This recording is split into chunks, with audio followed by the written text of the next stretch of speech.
matusi mazito ya ovyo ambayo yanaporomoshwa na baadhi ya watu hayatavumiliwa. Narudia, tabia ya matusi ya ovyo yanayoporomoshwa na watu au baadhi ya watu hayatavumiliwa. Atakayeporomosha matusi ya ajabu tutamwaibisha pale pale. Narudia, vitendo vyovyote vya uvunjifu wa amani katika uwanja ule bila kujali matokeo havitavumiliwa. Pamoja na shughuli mbalimbali za kiuchumi, lakini na vile za kijamii, kesho na kesho kutwa tutakuwa na mikusanyiko mikubwa tena hapa Dar es Salaam. Na mikusanyiko hii itafanyika katika uwanja wa Taifa Benjamin Mkapa maarufu kama uwanja wa Paso, tarehe 25 mwezi wa 10 mwaka huu 25 majira ya saa 11 za jioni. Tutakuwa na mchezo wa soka wa timu ya Dar es Salaam ambayo ni ya Tanzania sasa katika level hizi za kimataifa, ikicheza na timu ya Silver Strikers ya kutoka nchini Malawi.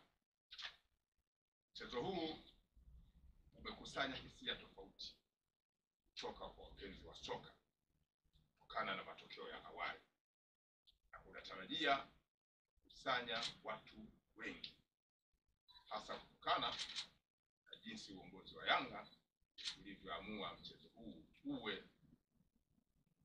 kwa mashabiki na wapenzi wa soka wa timu hiyo.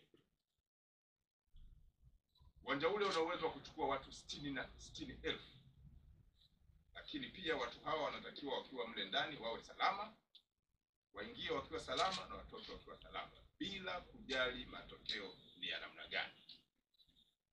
Mchezo wa soka kwa kawaida una matokeo matatu: kushinda, kushindwa au kupata sare. Timu moja kusonga mbele kwenye mfumo wa mashindano haya na timu nyingine kubaki. Sasa itategemea matokeo ni yepi.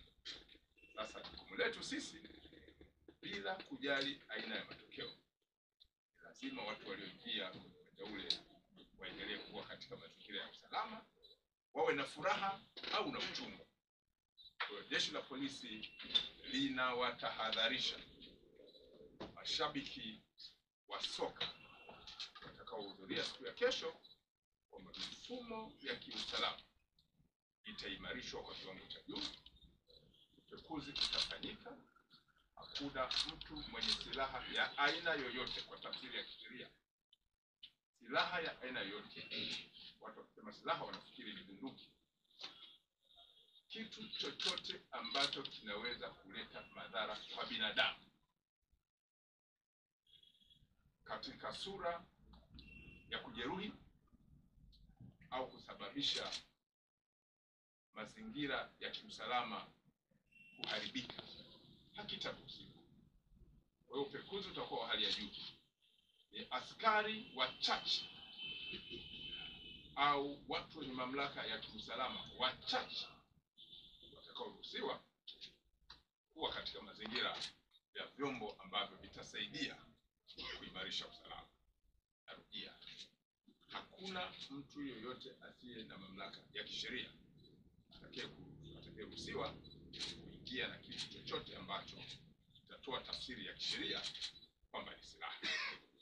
Lakini tunawakumbusha kwamba barabara hii ya Duse itafungwa kama ambavyo kwenye michezo mikubwa tumekuwa tukifanya, na barabara ile ya Mandela itatumika zaidi katika kuingia na kutoka kwenye uwanja ule.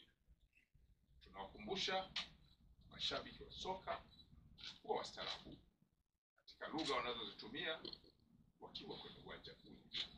Wakumbuke utamaduni wa Tanzania. Watu wanakwenda kwenye soka kama burudani, wanakwenda na familia, wanakwenda na waume zao, wanakwenda na wake zao, wanakwenda na watoto wao wa kiume na kike kama familia. Matusi mazito ya ovyo ambayo yanaporomoshwa na baadhi ya watu hayatavumiliwa. Narudia, tabia ya matusi ya ovyo yanayoporomoshwa na watu au baadhi ya watu hayatamwagiliwa. Atakayeporomosha matusi ya ajabu tutamwaibisha pale pale. Narudia, vitendo vyovyote vya uvunjifu wa amani katika uwanja ule bila kujali matokeo havitavumiliwa. 26 mwezi wa 10 mwaka 2025, baada ya mchezo huu wa Yanga na Simba Strikers, tutakuwa na mchezo mwingine soka ambao utakuwa wa timu ya Simba ya Dar es Salaam ikiliwakilisha pia taifa ikipambana na timu ya Singizini ambayo inatoka kule Eswatini. Mchezo huo nao unatarajiwa kufanyika siku ya Jumapili tarehe 26 mwezi wa 10 mwaka huu 2025 majira ya saa 10 jioni. Kama maelezo nimeyotangulia kuyasema kwenye mchezo wa Yanga timu ya Silver Strikers, msimamo utakuwa ni ule ule kwa swala la usalama.